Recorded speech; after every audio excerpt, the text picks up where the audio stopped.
안녕하세요. 돈되는 상식입니다. 최근 5차 재난지원금과 관련하여 논의가 한창인데요. 이렇게 아직까지 추경안만 통과 후 제대로 된 지급 준비가 되지 않고 있는 상황으로 또 한 번 문제가 발생하였습니다. 소득하위 80%에게 선별 지급하기로 하였지만 정부에서도 재난지원금 지급과 관련하여 보완책을 논의할 필요성을 느끼고 있으며 신용카드 캐시백 제도도 수정될 전망이라고 하는데요. 이와 관련한 정책을 7월 7일 논의한다고 밝혔습니다.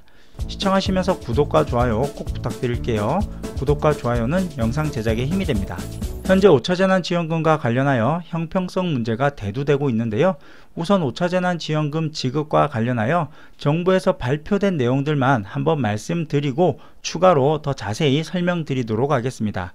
지원 대상은 가구별 소득기준 하위 80%만 지원을 한다고 밝혔는데요. 지원 단가는 1인당 25만원을 지원하고 상한 제한을 없애서 5인의 경우 125만원을 지원한다고 밝혔습니다. 작년에 가구 분리와 관련한 민원이 다수 발생한 점을 감안하여 1인당 25만원씩 균등 지급하고 상한을 배제하여 가구 규모에 비례해서 계속 지급 방식으로 개편하였는데요. 1위는 25만원, 2위는 50만원, 3위는 75만원, 4위는 100만원, 5위는 125만원으로 지급합니다.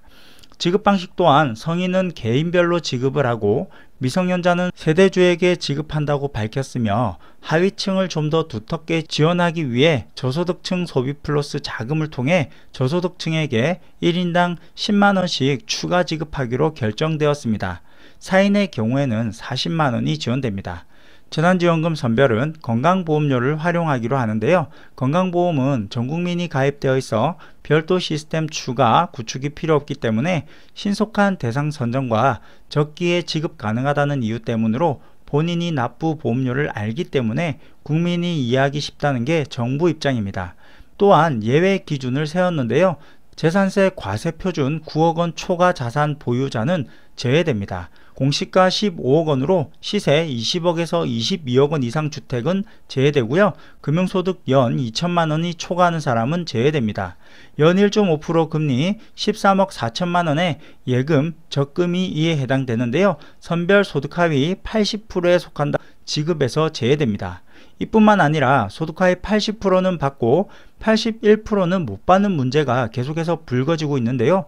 정부 입장은 적정 기준을 설정하는 것이 오히려 합리적으로 생각한다는 취지였으나 소득하위 80%와 81%는 단 1% 차이로 소득 역전이 발생할 가능성이 있다는 문제점이 계속해서 제기되고 있습니다.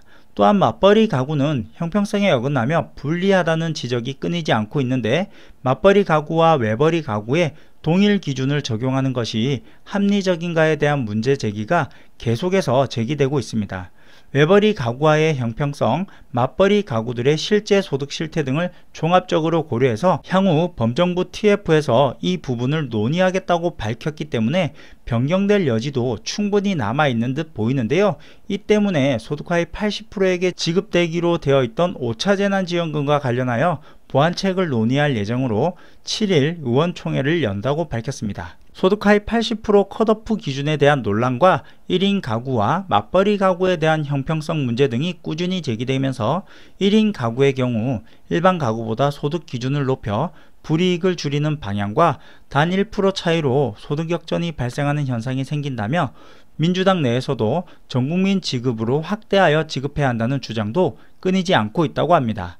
또한 이재명 지사는 자신의 페이스북에 재난지원금 지급을 소득하위 80%에 대해 25만원을 지급한다고 하는데 재원 부족이 문제라면 차라리 전국민께 차별 없이 20만원을 지급하라며 부자가 죄인은 아니라 공동체 정신에 손상을 입히기보다 나고자 없이 함께 위기를 극복하자고 호소하였습니다.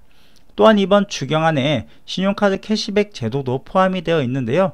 이 또한 실용성이 떨어진다며 사용처를 지나치게 제한해서 사용할 수 없다는 문제가 꾸준하게 제기되고 있습니다. 기존 정책에는 백화점, 대형마트, 온라인 쇼핑몰 등에서는 사용할 수가 없는데요. 지역경제 또는 소상공인이 운영하지 않는 곳에서는 사용을 제한하여 캐시백을 지급하지 않는다고 밝혔습니다. 하지만 수정 보완하여 대형마트나 온라인 쇼핑몰 등도 캐시백 환급 사용처에 포함될 가능성이 높아질 전망입니다. 이처럼 5차 재난지원금과 관련하여 많은 불만의 목소리가 터져 나오고 있는데요. 지급 시기 및 지급 방식은 추경 통과 후 한 달 이내에 지급이 시작될 수 있도록 준비한다는 입장이었지만 제도가 수정, 보완될 경우 지급 시기는 더 늦어질 것으로 보이며 지급 방식은 전년도 전국민 지원과 유사하게 온 오프라인으로 신청 후 신용카드, 체크카드, 선불카드, 지역 상품권 등에서 선택하도록 할 예정입니다. 2020년 기준으로 신용, 체크카드가 66.1%로 가장 많은 비중을 차지하였기 때문에 이번에도 신용, 체크카드가 많은 비중을 차지할 듯합니다. 또한 1차 재난지원금과 마찬가지로 사용기한과 용도 제한을 둘 계획으로 2020년 1차 전국민 재난지원금의 사례를 준용하되 개선사항을 검토, 보완할 계획이라고 밝혔습니다. 이렇게 추경안만 통과 후에 아직까지 여야는 제대로 지급 준비가 되지 않고 있는 사항으로 5차 재난지원금을 지급함에 있어 보완책을 논의할 필요성을 느끼며 7월 7일 회의를 시작한다고 밝히며 신용카드 캐시백 제도도 수정될 전망인데요. 현재까지 5차 재난지원금과 관련하여 많은 내용들이 올라오고 있지만 오늘 기억할 내용은 아직까지 확정된 내용은 없고 수정 계획이 있어 변경될 여지가 충분히 남아 있다는 것 두 가지만 기억하시면 될 듯 하네요. 그럼 오늘 영상은 여기까지 할게요. 끝까지 시청해 주셔서 감사합니다. 좋은 하루 되세요.